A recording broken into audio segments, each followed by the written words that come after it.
Welcome to the third episode of Safeguarding Our Nation, a national conversation series on security, leadership, and public trust. I am Marcia Hope. Today we're joined by Mr. Wendell Blanhum, Crime Chief of the Guyana Police Force, a career officer who has served in several senior roles within the Guyana Police Force and is widely recognized for his work in modernizing investigative methods and building strong community partnerships. In this episode, we'll be discussing crime trends, what the data is saying, and how law enforcement is tackling organized crime and violent crime while working to build public confidence. Chief, what should the public understand about crime types, trends, and the scale of the problem? Hello, Marcio. Hello to members of the public. Crime today is dominated by disorderly murders, property-related offenses, excessive alcohol consumption, drug trafficking, particularly at border locations, domestic violence, and cybercrime. These trends guide our priorities.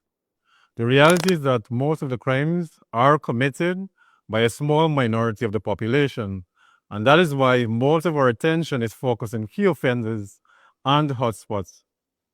In a small country like Guyana, incidents feel bigger because they're close to home. But we must keep in mind perspective, especially when it leads as newspaper headlines. We therefore urge members of the public to stay vigilant, avoid spreading false and misleading information, and always confirm or verify information with official police sources.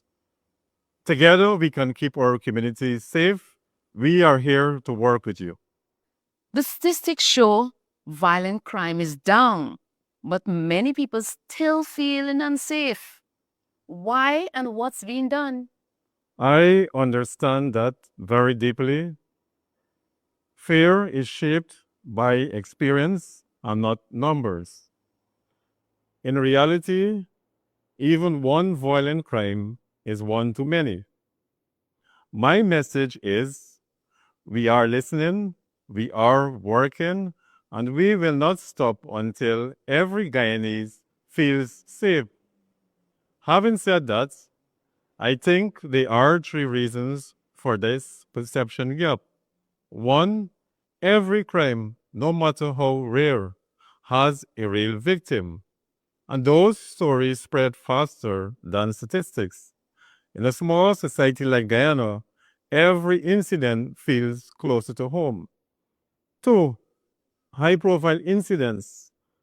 For example, a shooting or robbery stay in people's minds and fuel fear. They overshadow the progress we have made. Three, we as police must do more in showing the public what has been occurring behind the scenes.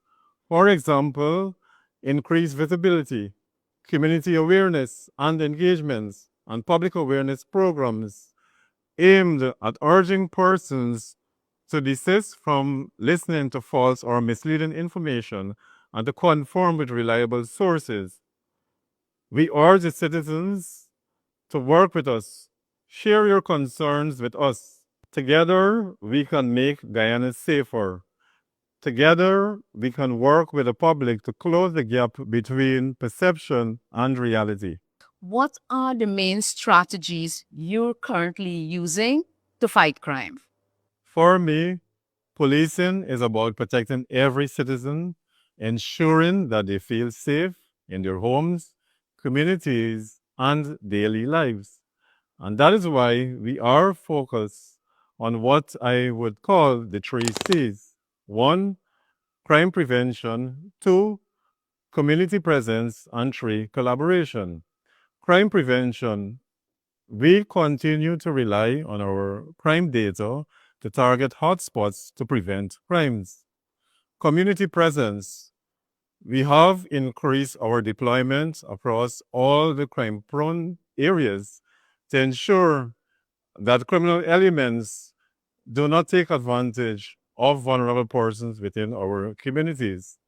3, collaboration. The Guyana Police Force continues to collaborate with community groups and our international partners to tackle everyday crime and organized crime threats. We also have an increasing involvement in our youth activities, whereby we target the members of the communities who are vulnerable and who are more prone to engage in a life of crime. Chief, can you comment on the Adriana Young case? As a father, I also felt the heartbreak of this case that affected us all. I wish to also take this opportunity to express my sincere condolences to the family members of Adriana Young.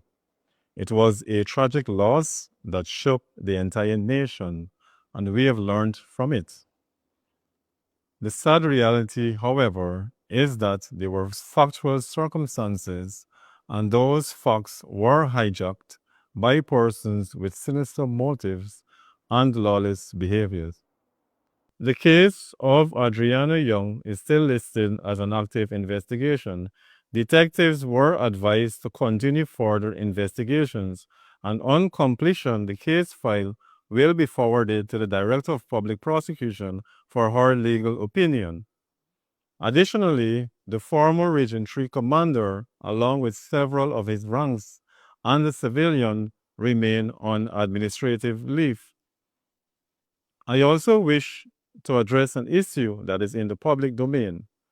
On Monday, the 16th of June, 2025, the Guyana Police Force, contrary to standard operating procedure and in the interest of full transparency, share with the family attorney for Adriana Young her autopsy report. However, it was later brought to our attention that the attorney told members of the media that the Guyana Police Force is still withholding the postmortem report. This statement is inaccurate, and the Guyana Police Force is committed to full transparency in the Adriana Young's case. So, the final question: how are you tackling youth crime, and how are you directly engaging them? Youth crime worries us all, and we're actively engaged. We meet regularly with youth groups, schools, and community groups nationwide. We do not just talk, but we listen to their concerns. The Guyana Police Force has, over the years, been supporting youth initiatives. Only recently, we had a soccer tournament in some of the communities, and that tournament was spearheaded by the Commissioner of Police and other senior officers. And in the final analysis, we received positive feedback from members of the community. And initiatives of this nature will continue in the future. Crime Chief, thank you for joining us and sharing your insights today. And to everyone who tuned in, if this conversation helped answer some of your questions or sparked new ones, we want to hear from you. Leave a comment, share your thoughts, and send us your questions.